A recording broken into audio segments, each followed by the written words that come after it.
Okay, so it seems like I am live on the air, so this is my first live show.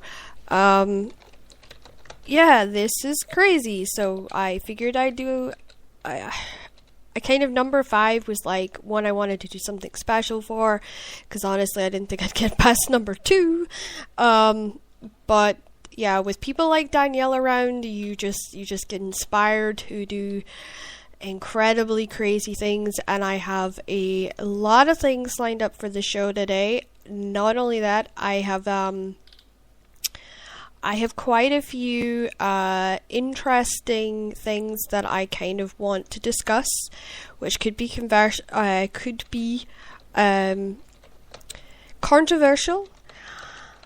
So welcome to the Crystal McCarrington Show, and hopefully you will enjoy it, and hopefully my friends in North America will not mind that I did this show live without them, but they're just building their station, so right now it's a case of wait and see and and see how things go with them, and then maybe I'll be doing some live shows for them. But probably more or less I'll be doing all these shows on my own. I'm not 100% sure how to do all this, so what I'm doing is I'm doing the best I can with the resources that I have, which is not a lot. But I do have a dream team, and that's an inside joke to several individuals who will be sniggering behind their hands. And hopefully that'll mean something to them. So I've no idea how to make sure that I'm getting questions, if I'm getting questions. But I do know that there's like playlists and stuff I can do, and I'm looking at this really fancy board and I'm thinking, wow, what is all this? And I'm kind of remembering a lot of my training in radio and thinking, oh my god, I am so not used to this. I haven't done radio since I was 18, and even when I did do radio, I was a guest. But my friend was in radio, so she was kind of cool and very nice, and did a lot of things to help support me and my ludicrous enjoyment of this Pacific thing. Everyone said that I should be a radio girl because I have a very good voice for radio, which is also people's polite way by way of saying that you're not pretty enough for TV. So... or at least that's what I've learned in all my years of doing TV and all that kind of stuff. So, yeah. This could be interesting. I do have a list of things I'm going to talk about. I was hoping to find my page that tells me if people are commenting or not. I probably will not see that page or have any idea what's going on. So, yeah, I will hopefully get more used to this as I go. But right now, there's no questions from what I can see, no comments, so I will get on with the show.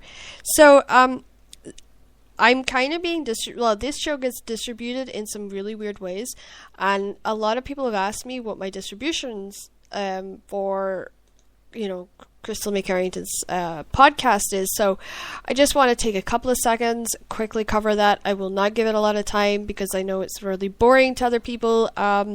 If you're not in the industry of books and podcasts and blogs and stuff like that, then you will be exceptionally bored. So I have a friend who is going to be very nicely distributing this to North America, and I believe there's a station that this replays on in Europe.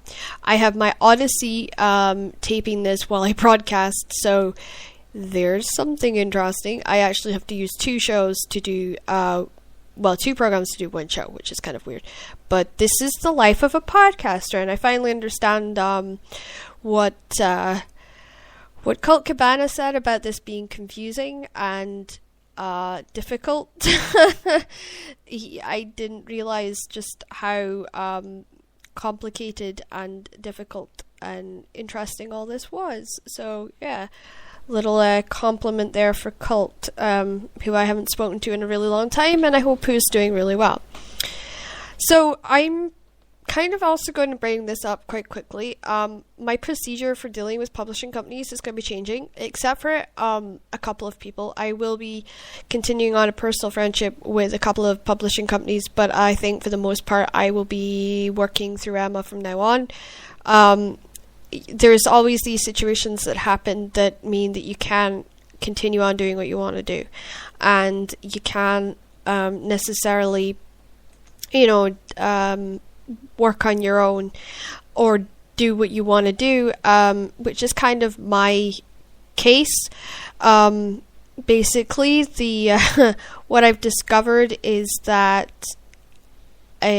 some publishing companies are kind of, they do like to try and make a fool out of me, and that's been the case this last little while with some individuals I've run into. So I'm very delighted that I got the opportunity to kind of work with her and have her look after me, and know that I'm not going to have to deal with people saying one thing and then doing another, or worrying about, getting paid, which has been a really big issue for me. But you just never know what's going to happen, and that's kind of especially my case right now. So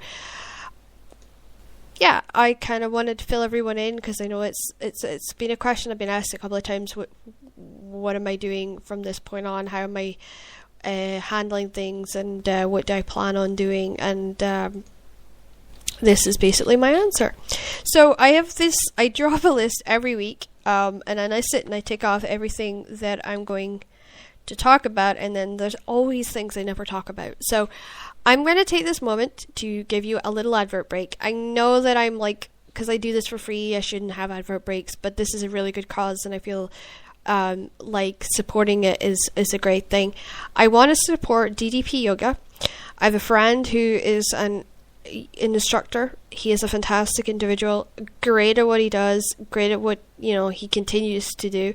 So I want to thank him for introducing me to it. Point one, I knew of DDP Yoga before I knew him, but I was one of these ones that thought, oh great, not another wrestling product that's kind of being thrown out there for everybody to deal with. But that's essentially, my biggest fear with the whole thing, and he kind of talked to me and made me feel really comfortable with it. So I want to thank him, and I hope that everybody takes a moment and looks at DDP Yoga and thinks, I'll give it a try.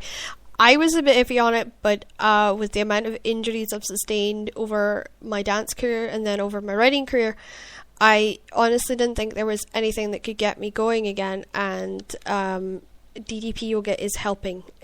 I'm not at the super hardcore stage. I think I can do basic when I get more than 10 minutes a week where I can sit and actually, get the DVD into the computer and, work on it. So I want to pass that out there for everybody, so everybody knows about it, that's in the wrestling and in the dance community, and of course in the writing community, so they know about it. I hear it's very good for people that do MMA as well. Little update on Flame. This is a book that's kind of been sort of hunting and lying around now for about a year, maybe two. It's a fantastic book.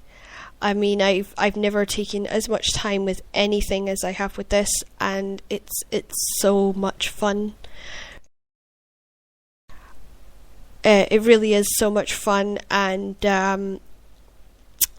kind of interesting for me as a writer, because I didn't expect to participate in as much as I have with it. I thought it would be a book that I'd knock out in 8 weeks and it would be done, but it took a little longer than 8 weeks. It took a year with me writing it in stages. The ending was what kind of had me in stitches and had me tying myself in knots, because I wasn't really 100% sure how to do it, and then I discovered, oh, I can do it, so yay. It's actually in Indie Gypsy's hands. They are releasing it as they're releasing it soon. I believe it's going into page edits this weekend. So they've put up a fan page for it called Flame, which is on Facebook.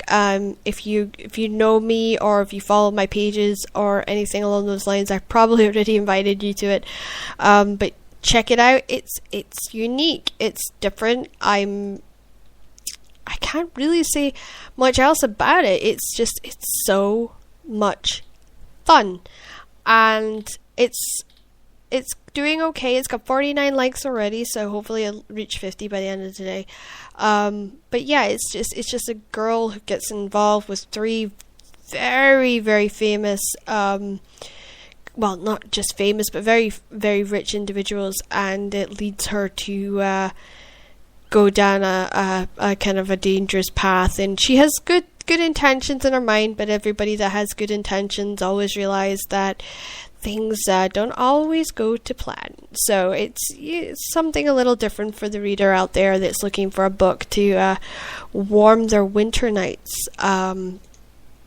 So yeah, check that out. It'll be in the link section below.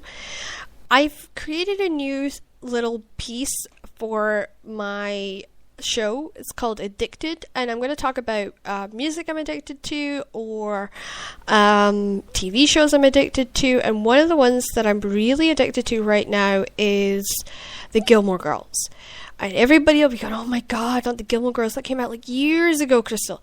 I know it came out years ago. I love it to death. It is there's such subtle feministic traits in there that remind me of why I was a strong female, and I continue to be a strong female, and it's brilliant. I don't let doctors scare me. I don't let and if they do scare me, I scare them right back. So it's given me a lot of things that I can be proud of, and I'm watching it again. I'm on season 3, so I've got 4 seasons to go, and I'm kind of really digging it. I'm really digging the entire show.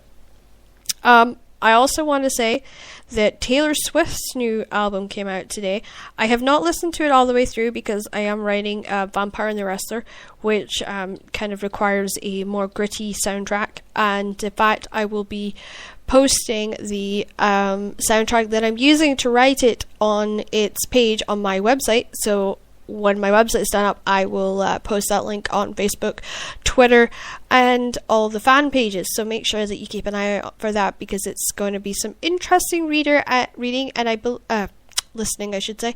And I believe you'll be able to follow that all on your Spotify accounts and listen to it as you read the book, or as you drive to work, or pick up your kids, or whatever. It's definitely a different sound. I kind of got addicted to Mohombi. Now, everybody knows I have been plugging Mohombi now since July.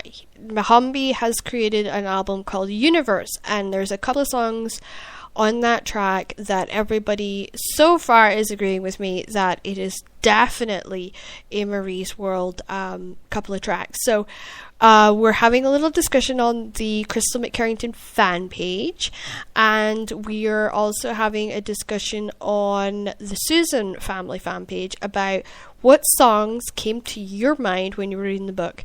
Mohombi is always going to be a favourite of mine, so make sure you check out his new album, Universe. It is amazing. It is so good. I want to dance. I want to just get all over the shop with it.